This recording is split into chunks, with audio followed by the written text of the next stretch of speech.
খালি হয়ে গেল ফুটপাত। আমাদের আর করার কি আছে, আমরা তো নিছক দুধ ভাত। তাহলে কি দেখতে পাবো না আর ফুচকাওয়ালা ফ্রম ব্যারাকপুর টু কুদঘাট? এটাই তবে উন্নতি, নাকি শুধুই ভীমরতি? এসব বলে নিজের পায়েই মারছি কুড়ুল, করছি আমি গাধামি। হ্যাঁ যাকে, ওয়েলকাম টু মছলি বাবা সিরিজ এপিসোড 12, পমফ্রেট বাদামি। প্রথমে 3টে পমফ্রেট হলুদ নুন মাখিয়ে ভেজে নাও, এবার কিছু রোস্টেড চিনে বাদাম এরকম ভাবে ঘুরিয়ে নেবে।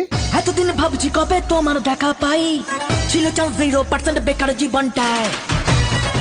তারপর আবার 1.5 চামচ টক দই দিয়ে ঘুরিয়ে নেবে। এবার মাছ ভাজার তেলেই কালো জিরে ফোড়ন দাও, ফ্লেম লো করে আদা রসুন ফোড়ন দাও। এবার স্মেল চলে গেলে অ্যাড করে দাও পেঁয়াজ পেস্ট। তারপর পেঁয়াজ নরম হয়ে গেলে অ্যাড করে দাও বাদাম আর দইয়ের পেস্ট। এবারে লবণ আর অল্প হলুদ, তারপর ভালো করে কষিয়ে জল অ্যাড করে দাও। এবার 2টো লঙ্কা অ্যাড করো। এবার ভাজা মাছগুলোকে উল্টে বসিয়ে দাও। তারপর 10 মিনিট লো ফ্লেমে ফুটিয়ে গরম মশলা দিলেই রেডি। এত কষ্ট করে ভিডিও দিচ্ছি তাও ভিউজ হচ্ছে না। শুনেছি সবুরে বলে লেওয়া ফলে। কি সবুরে? সবুরে বলে লেওয়া ফলে।